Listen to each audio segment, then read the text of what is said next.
John chapter 18. Jesus is betrayed and arrested. Verse 1. After saying these things, Jesus crossed the Kidron Valley with his disciples and entered a grove of olive trees. Judas the betrayer knew his place because Jesus had often gone there with his disciples.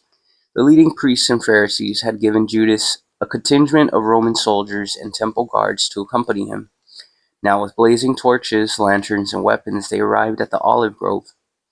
Jesus fully realized what was going to happen to him, so he stepped forward to meet them.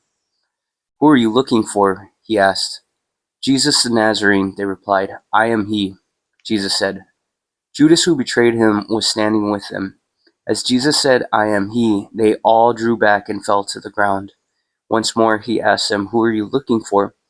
And again they replied, "Jesus the Nazarene." "I told you that I am he," Jesus said. "And since I am the one you want, let these others go." He did this to fulfill his own statement. "I did not lose a single one of those whom you have given me." Then Simon Peter drew a sword and slashed off the right ear of Malchus the high priest's slave. But Jesus said to Peter, "Put your sword back in its sheath. Shall I not drink from the cup of suffering the Father has given me?" Jesus at the high priest's house. Verse 12. So the soldiers, their commanding officers, and the temple guards arrested Jesus and tied him up. First they took him to Annas, since he was the father-in-law of Caiaphas, the high priest at that time. Caiaphas was the one who had told the other Jewish leaders, "It's better that one man should die for the people." Peter's first denial. Verse 15. By the way, he prophesied. He wasn't trying to. Probably just bubbled up. Alright, so Peter's first denial. Verse 15. Simon Peter followed Jesus, as did another of the disciples. That other disciples was acquainted with the high priest, so he was allowed to enter the high priest's courtyard with Jesus. Peter had to stay outside the gate. Then the disciple who knew the high priest spoke to the woman watching at the gate, and she let Peter in. The woman asked Peter, "You're not of that man's disciples, are you?" "No," he said, "I am not." Because it was cold, the household servants and the guards had made a charcoal fire, and they stood around it warming themselves, and Peter stood with them, warming himself. The high priest questions Jesus. Verse 19. Inside, the high priest began asking Jesus about his followers and what he had been teaching them. Jesus replied, Everyone knows what I teach. I have preached regularly in the synagogues and the temple, where the people gather. I have not spoken in secret. Why are you asking me this question? Ask those who heard me. They know what I said." Then one of the temple guards, standing nearby, slapped Jesus across the face. "Is that the way to answer the high priest?" he demanded. Jesus replied, "If I said anything wrong, you must prove it. But if I am speaking the truth, why are you beating me?" Then Annas bound Jesus and sent him to Caiaphas, the high priest.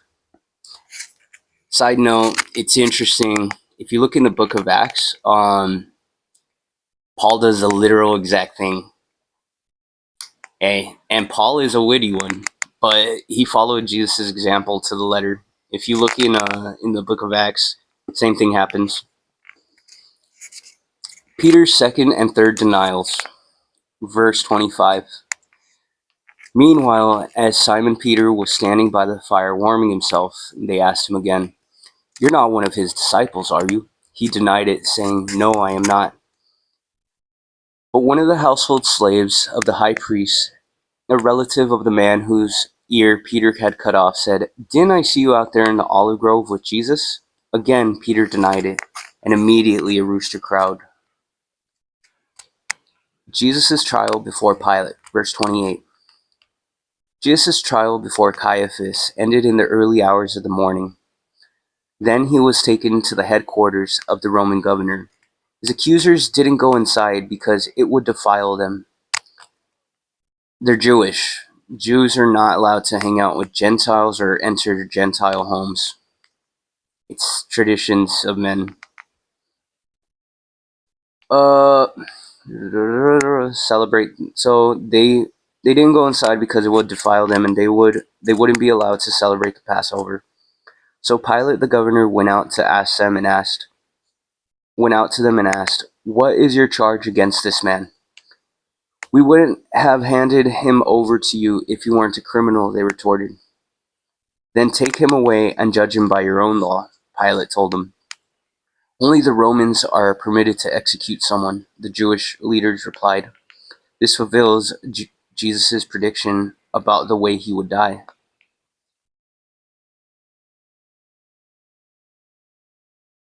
You know, when they're following the laws of Moses, but they can't even stone anybody, sounds illegal.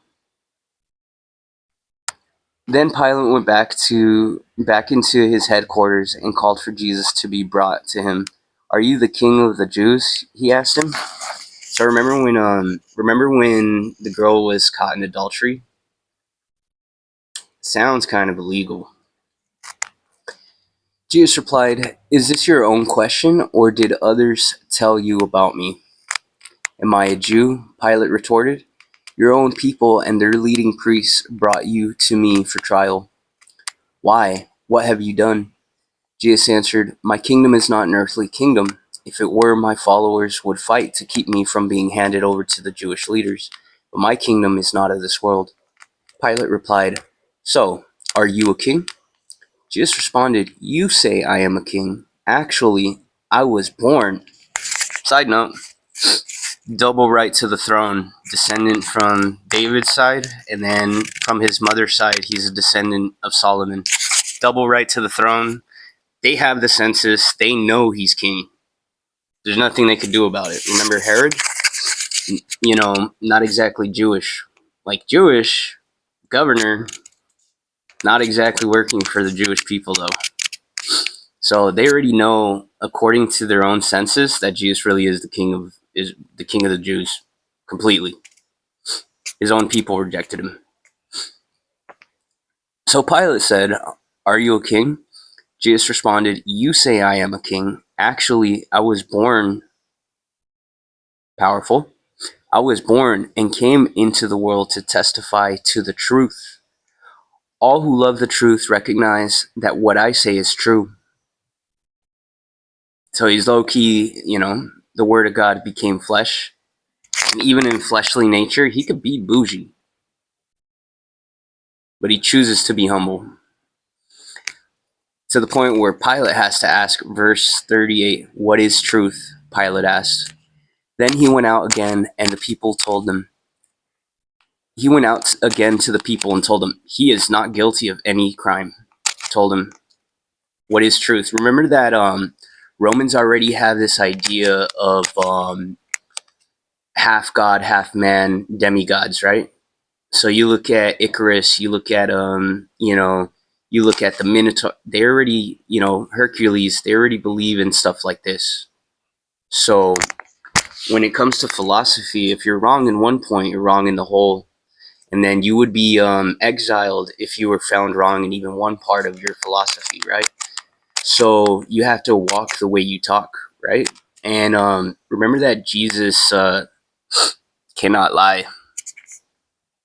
And even his disciples understand, he understands everything. And then when it comes to his teaching, he taught like one who has authority. So philosophy means nothing. And when you come from a Roman background, it's demigods and philosophy. Marcus Aurelius, who is it? The Greek philosophers, Plato, Socrates. It's all flawed, but Pilate understands by asking him what is truth. He understands that there's something totally greater happening, and this man is totally truth. He's true. So So he goes out again to the people, verse 38, and told them, "He is not guilty of any crime." Verse 39, "But you have a custom of asking me to release one prisoner each year at Passover. Would you like me to release this king of the Jews?" But they shouted, No, not this man. We want Barabbas. Barabbas was a revolutionary. So remember when he has to explain that, like, oh, if we were of the, if, you know, if my kingdom was of the earth, my people would be fighting to get me out. He already explained that. So, you know, the interesting thing is that, Barabbas, when you look at what it actually means, every name in the Bible has meaning. You have sex, once or however many times. Sorry about that, Jordan Fusion. Barabbas. Meaning. It means son of the father. All right.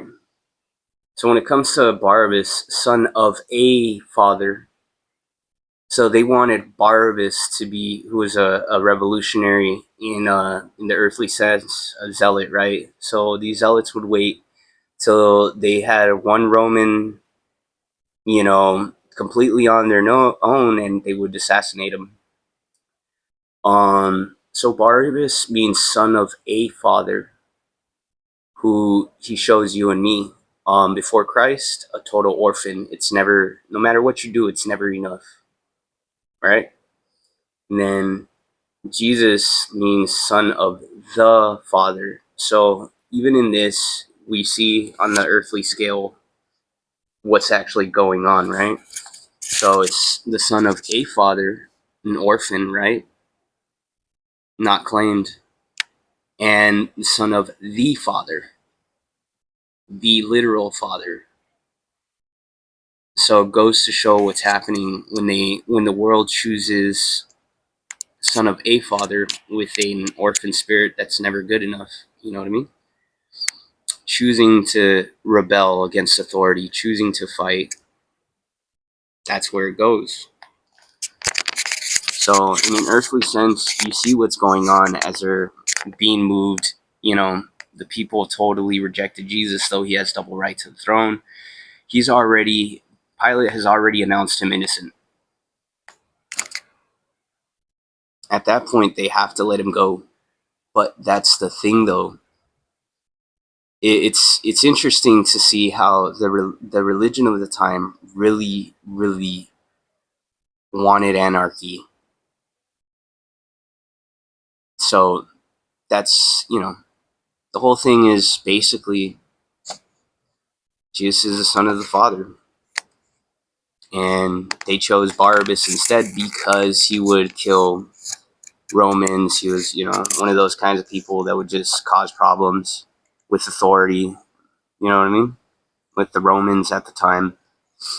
But when you look at the Old Testament, I mean, it always happens. God is continually telling them, hey, get your act together, keep focused on me, and if you don't, this is what's going to happen. If your land keeps doing this, this is what's going to happen. You're going to go into exile. Other people are going to lord over you and all that.